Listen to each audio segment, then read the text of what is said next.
Hi, I'm Joel Shoemaker, and before I read the scripture, I'm supposed to tell you why we came to Imago and why we're still here, right? So we came to Imago because of a show that we were in. I think I was in Ragtime, and Libby and Dave and Monica were all in the show, and I think we got to talking about this place, and so we came to check it out. I think like the week after Peoria Pride, so Imago was also at that event, and why we're still here is because it's just weird enough. It's the most authentic community I think we've been a part of, or I've been a part of, since I've been a Christian. So that's why we're still here. This morning's reading comes to us from Matthew 9 through 13 in the New Living Translation. As Jesus was walking along, he saw a man named Matthew sitting at his tax collector's booth. "Follow me and be my disciple," Jesus said to him. So Matthew got up and followed him. Later, Matthew invited Jesus and his disciples to his home as dinner guests, along with many tax collectors and other disreputable sinners. But when the Pharisees saw this, they asked his disciples, "Why does your teacher eat with such scum?" Interesting. When Jesus heard this, he said, "Healthy people don't need a doctor, sick people do." Then he added, "Now go and learn the meaning of this scripture. I want you to show mercy, not offer sacrifices. For I have come to call not those who think they are righteous, but those who know they are sinners." This is the word of the Lord.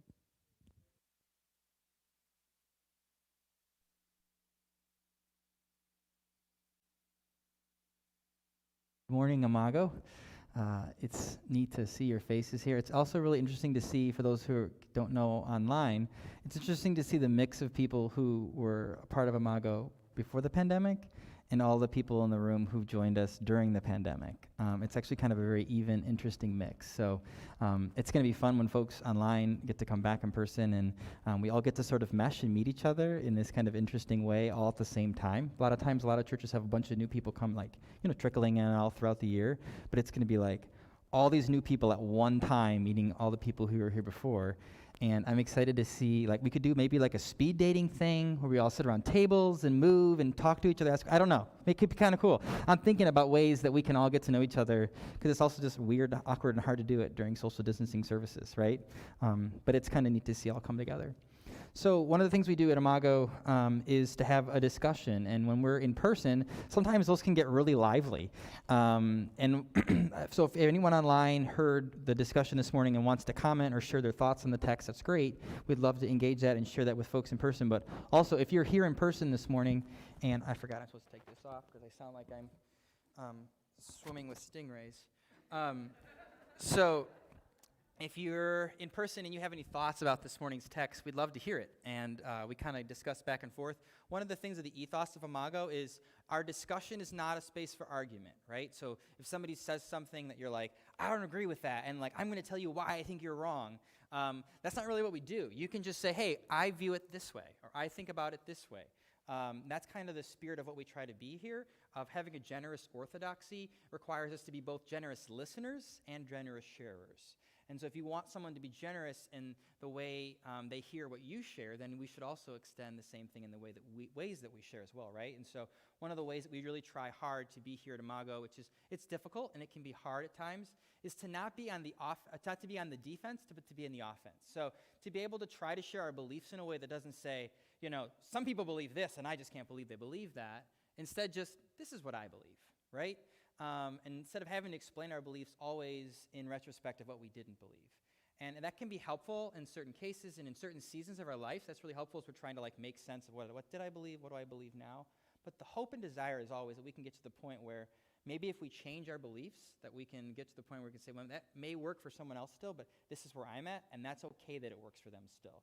Because you know what? I'm not responsible for them. I'm responsible for me. And so that's kind of the ethos of what we try to do here as a church. And so for those of us who are new or aren't used to sermon discussions in church before sermon, I want to just kind of create the atmosphere there of what we try to go for and shoot for. So this morning's text, any thoughts? Joel, you cringed when at a point in the text. Yeah, the use of the word scum is interesting, that the Pharisees refer to Jesus dining with scum. Yikes, wow. Yeah, that is interesting. What else? Anything else stand out in this text?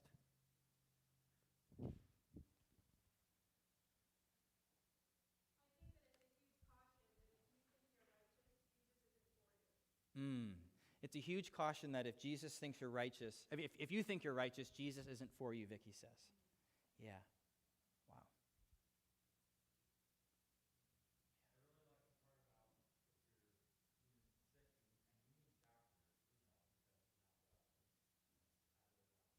Yeah, if you're sick and you need a doctor, then that means you're not well, and that's who you're in need of Jesus. And I think it's interesting to make that point, connection to Vicky, because the religious leaders were also in need of Jesus. They just were in denial about their sickness, and they didn't see it. Yeah. What else? Anything else?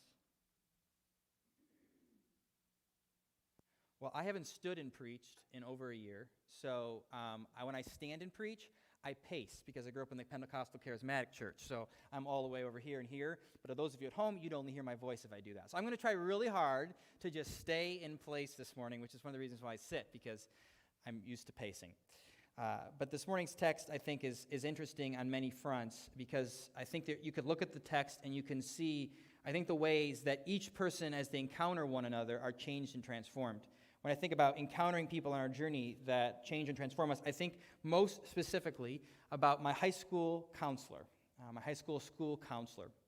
I remember he was a mentor for me throughout most of my 4 years of high school, and then when I was nearing the end of high school, I decided I needed to start applying to colleges, right? And I knew from the really young age that I wanted to be a pastor.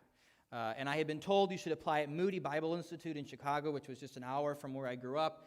And so I had never heard of Moody, but I heard this was the place to be because if you got in, everything was tuition free. There was scholarships for everybody who went there. You didn't have to pay to go to school there. Only thing you paid for was housing and your food.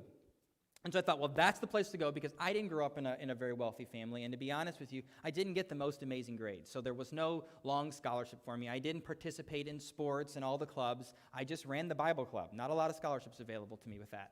So I thought Mark Hattendorf was his name, and he said, you should apply to Moody, and several other people said. So I filled out my application, not really understanding the college application process or what college would be involved with.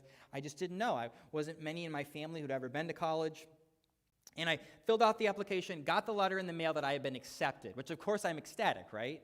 But then I get to that part in the letter that tells this is how much money you have to submit to hold your spot. And this would also go towards your future room and board. And I thought, I don't have that much money. Neither does my family have that much money. How am I going to secure my spot? And why didn't anybody tell me I should be saving for this moment? And so I remember going into Mark Hattendorf's office, and I asked him. I said, obviously I ranted about how terrible this was, and how unfair this was, and this was the school I wanted to go to. And this is what I wanted to do with my life, and how was I ever going to afford to go there to get the degree to do the thing I wanted to do? And I said, do you have an application to the community college? I'll just have to figure out some other job, some other path for my life, because there's no way I'm going to make this happen. And he reached into his desk, and he took out the application for community college, and I sat at this little child's desk next to his and began to fill this out. I filled it out to completion after some time and being very frustrated because I didn't want to go to community college. That wasn't going to get me the degree to do the thing I wanted to do. And then I handed it to him. He was a tall man, and he stood up from his desk, and I was quite short at the time, right? And I looked up at him, and he took this application and ripped it in half. And then he threw it in the garbage can next to his desk. I came out of my skin, right? I had just sat there and wrote this whole application to go to the community college. Well, what are you doing? Why would you do that? How disrespectful of you. Who's your boss? Let me talk to somebody. This didn't seem right. And then he said, sit down. I said, no, I'm not sitting down. I said, I can't believe you did that. And I stormed out of his office. I went home that night. I was fuming. I was furious. I calmed down, and the next morning I went into his office again. I said, why did you do that? He said, because that's not where you're supposed to go, Josh. It's not where you're supposed to go. He said, how much money do you have that you could put down to go to school? And I told him it was just about the amount I was actually going to need to put my deposit down. I needed just a little bit more, but I didn't want to spend everything I'd ever saved for this one moment. It would eventually run out, and I would have to pay them again. And I needed to know where the extra money would come when I needed to pay them again for the next thing. He said, Josh, do you believe that God's called you to be a pastor? I said, yes. He said, well, you take that money that you have left, you trust that the other money will come in, and you give it to the school, and you trust in faith that God will provide, and you get creative. I just thought, that's the most ridiculous thing. What are you talking about? How can you tell me to do that? It's so easy for you to tell me that when you're not the one that has to write the checks. He said, if you feel called to do it, you're going to have to do it even though you have no idea what the path ahead looks like or how you're going to take the journey. So I did. And the extra money came in other ways. And over the span of those 4 years, I would send out support letters. I would work extra jobs. I would collect all these people's stuff who would give me extra things and then have garage sales every summer and raise money to be able to pay for school. And by the end of it, I had raised well over $60,000 over 4 years to pay for school. And I tell you what, if I could go back and do it differently, I probably wouldn't have gone to Moody Bible Institute, looking back now at my life. I would probably pick a different college if I could go back. But then again, at the same time, I stop and I think, but I'm so grateful I did go there. Because, because I went to Moody and because I grew up in a certain faith tradition and perspective of viewing the world and Bible and Scripture and myself and my own sexuality, I tell you what, I can understand other people's perspectives in a way that I wouldn't have been able to before. I've changed a lot of my views and my opinions and my ideas about the world, and when I talk to people who hold the views that I used to hold, I'm able to look at them in a way and I go, I get it. And I remember and I understand why I viewed the world that way or why I thought about the world that way. And there are some beliefs from the world that I came out of that I still hold to and that are still valuable and precious to me. I didn't throw all of it out. I chewed on the meat and I spit out the bones that didn't taste good to me. And I think back now and I remember, if that college professor wouldn't have, or the high school professor or school counselor, wouldn't have said that to me, wouldn't have pushed me to that point, I might not have gone to college. I might not be standing here today as your pastor. I don't know what I might be doing for a job. But I couldn't see the journey ahead, and I basically just said, okay, I'm going to trust this person that I trust to do something that I don't know how it's going to end up, and I don't know the journey ahead. And I think in today's text, we see an interesting moment again where you have this wealthy tax collector who's sitting by his tax booth when all of a sudden Jesus walks by and says, Matthew, follow me. Calls him to a journey that he had no idea what would be ahead of him. Calls him to follow him into something that he had no idea how he would end up paying his bills if he walked away from this wealthy gig as a tax collector. But there was something going on in him clearly, because Matthew picks it all up and leaves everything to follow Jesus, that he was just needing someone to say, Matthew, you don't have to do that anymore. Matthew clearly had betrayed his people because as a tax collector, they often chose someone amongst the people that they were going to be collecting taxes from to take the money of the taxes from those people. So basically, go into the Jewish community, we're going to find somebody who in the Jewish community wants to be a tax collector for the Jews here. They know the people, they know what their jobs are and their gigs, and they know the ins and outs, so they'll make sure they collect just the right taxes and no one skims. And often the way that the tax collectors would make their money is they would overcharge people when they went to get their taxes. And that's why tax collectors were often wealthy. And the Jewish people often in the communities would hate tax collectors. Why? Because they were stealing and robbing from their own people for their own wealth and gain, and they basically were a sellout to the Roman Empire. Well, it appears that Matthew has done this for some time. For in other passages, we find out that he was a very wealthy tax collector. He had done very well for himself. He was an overseer of other tax collectors. But something's happening in Matthew as he sits at that booth that he's like, this job isn't doing it for me. I thought if I followed this path that it would fulfill me, that it would make me happy, that this would be good. I thought that if I had a lot of money, that I would be happy. I thought that I didn't really need to be in community with those in the Jewish community. I thought that I didn't really need to be prized or loved. I thought that if I just had a lot of money, that maybe I would be happy. And in this moment, in verse 9 of Matthew 9, it says, Jesus walked along, saw a man named Matthew sitting at a tax collector's desk, looks at him, says, follow me and be my disciple. And Matthew gets up and follows him. I can't help but wonder, that's really abrupt. Surely they had to have had some conversation, some encounter before this, that Jesus decides to follow. Just like me and my school counselor, there was 4 years of relationship and trust that was established there. So what was the history? What was the relationship? What was the trust? What was the things that Jesus had established with him that when the time finally came, Jesus could look at him and go, Matthew, you're not happy. This isn't doing it for you. Leave this behind. Follow me into something new, unexpected. This text caused me to wonder a lot. If you ever are wondering how to sort of talk about the Bible with your kids or how to teach them Bible lessons, I think the best way is to just ask them wondering questions.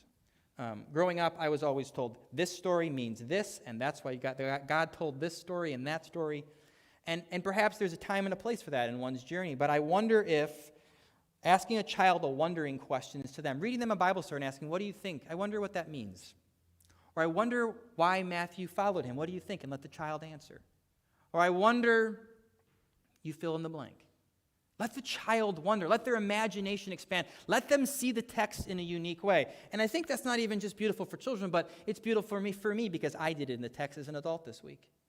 To expand the text and think about it based on my own experiences of what I know about the text as well. So for instance, just a few chapters earlier in the book of Matthew, Jesus calls a few other people to follow him.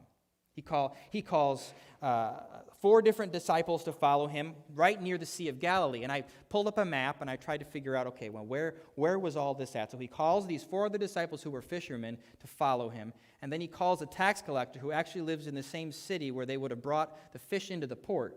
I studied abroad in Israel, Palestine, and got to see Matthew's excavated home. And it was right near the Sea of Galilee, which was a fishing port.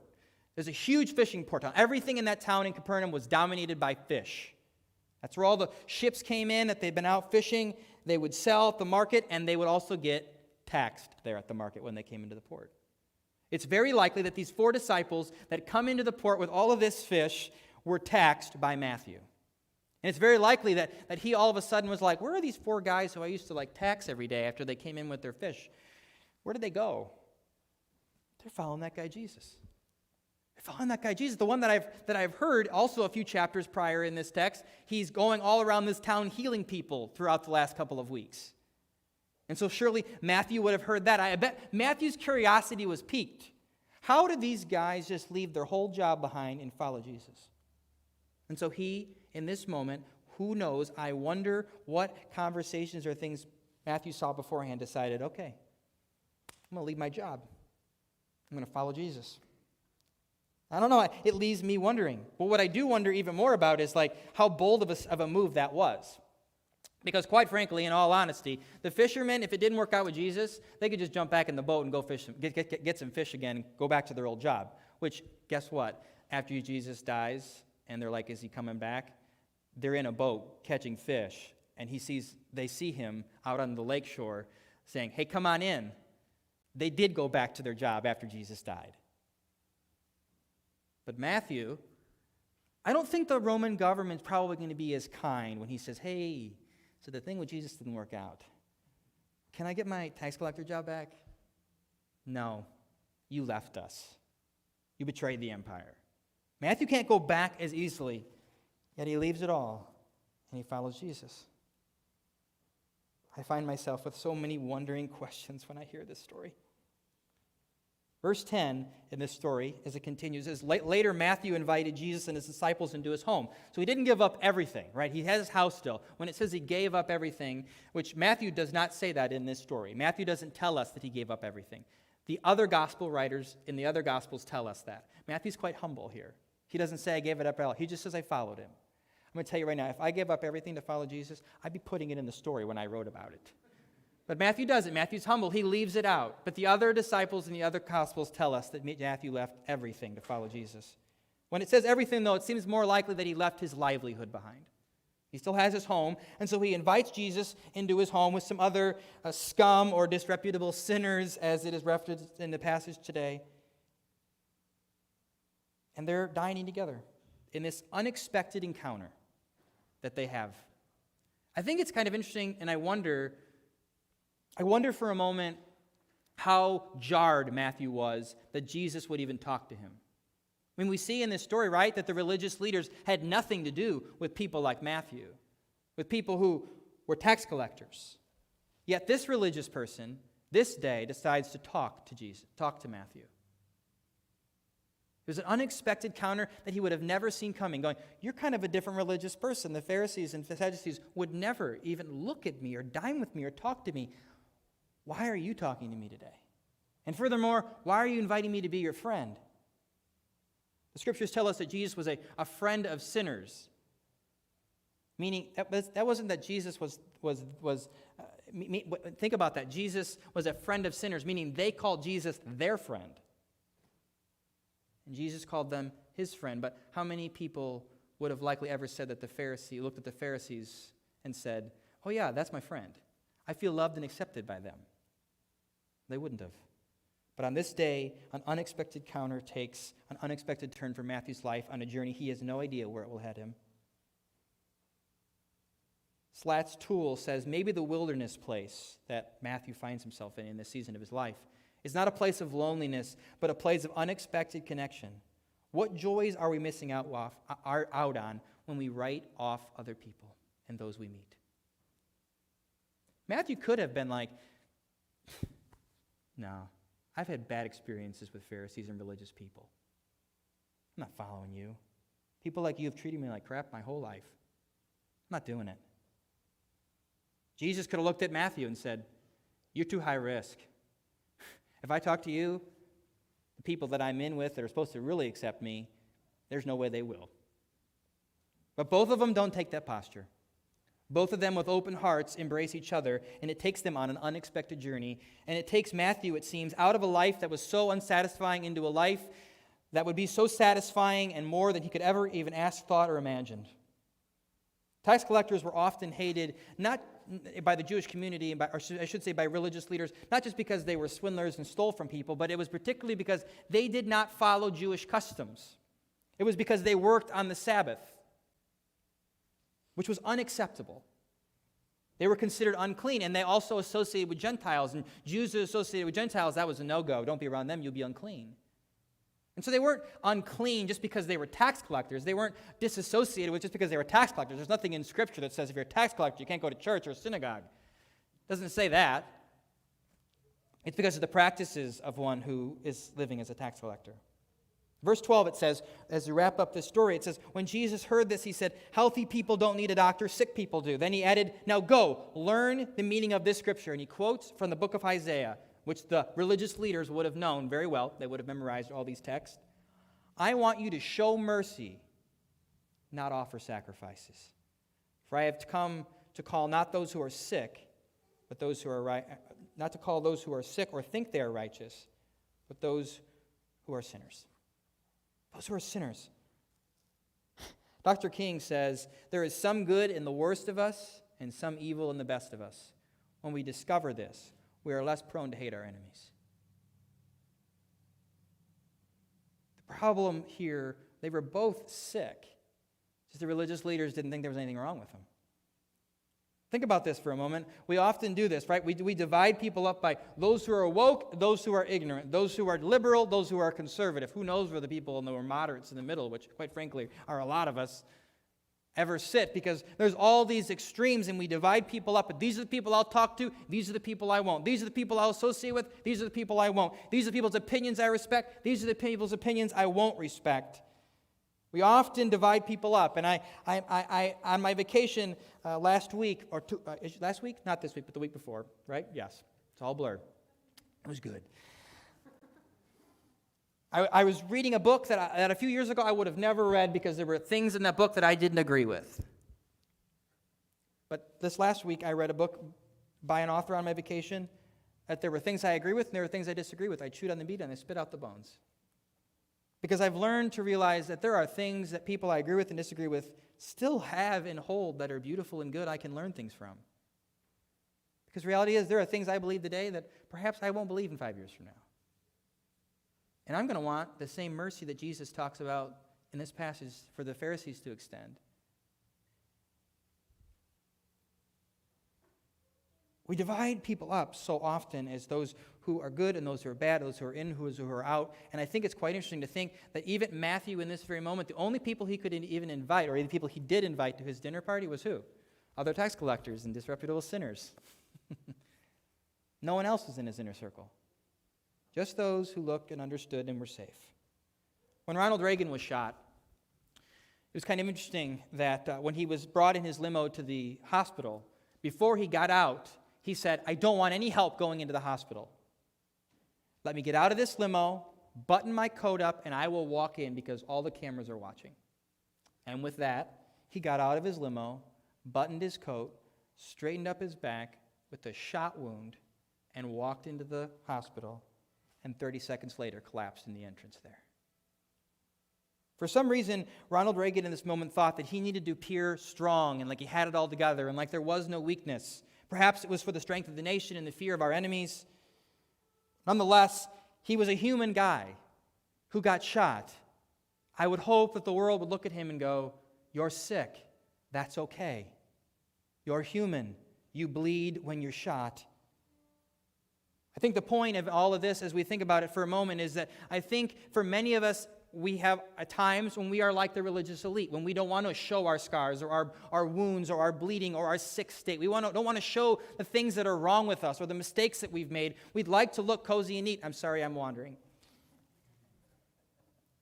And there are some of us sometimes where maybe we let it all hang out and we don't want to be around people who just might judge us.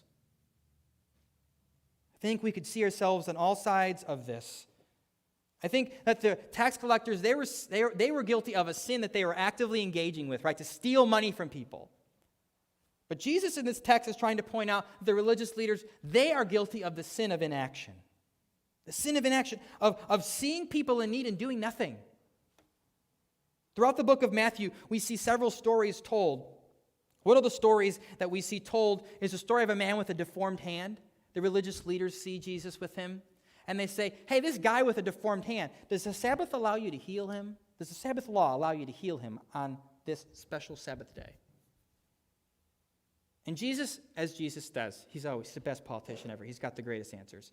He looks at him and he says, "Hey, if one of your sheep fell into a well on the Sabbath, wouldn't you go in and get the sheep?"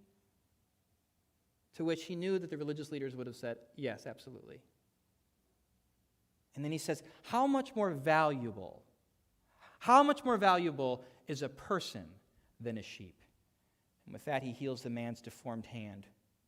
And he says, yes, the law does permit us to do good on the Sabbath. Jesus, time and time again, if you read the book of Matthew, there are these stories where the religious leaders are testing him, and he's saying, "You're missing it.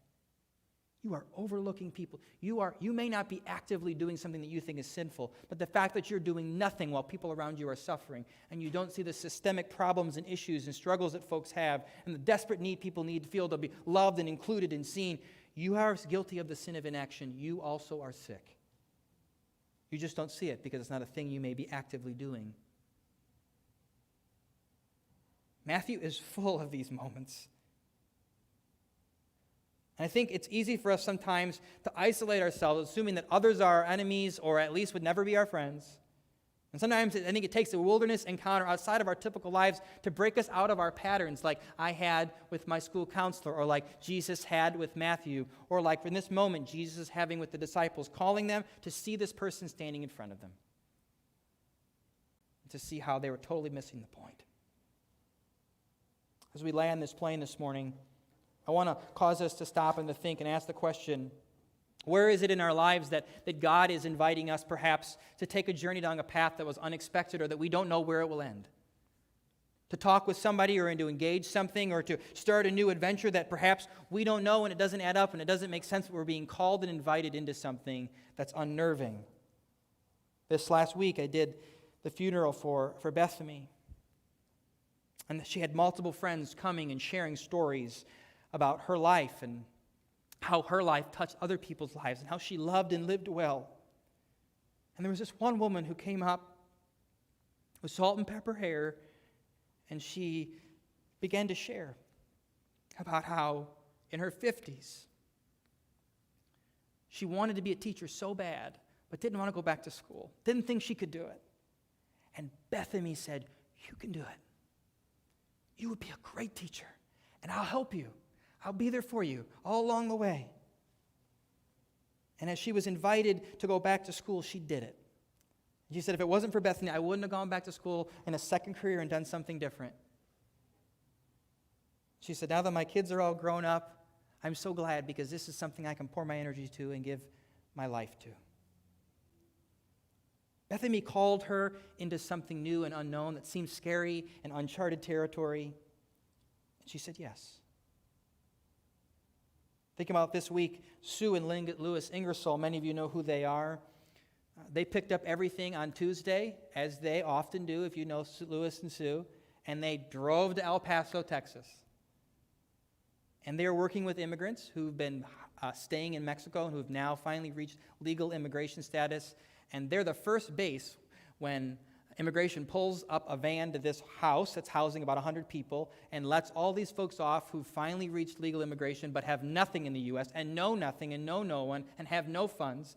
And they come to this place and they stay for about 1 to 4 days. And while they're there for those 1 to 4 days, they get fresh clothes, they get some food, and then Lewis and Sue will match them with a sponsor in the United States who will house them and help integrate them into American culture. Now, when I met with Lewis before the start of the pandemic, we went for lunch one day, and I said, Lewis, you and Sue get up and you go and you do these things all the time around the U.S. You're always going whenever there's a need, and you're always looking for places to serve, and you go and you have no idea what lies ahead of you. You just go. Why? Why do you do that? And have you done it your whole lives? Because that's kind of exhausting. And I remember Lewis saying to me, no, it's only been a thing we've been doing in the last few years. He said, after I retired, he said, I thought, I don't want to just sit and do nothing during my retirement. He said, I would see things on the news and I would read articles and they would bother me so deeply that I thought, I can't just sit here and do nothing. My body still works. And I have so much time left. And so just a few years ago, he and Sue decided they were going to look for opportunities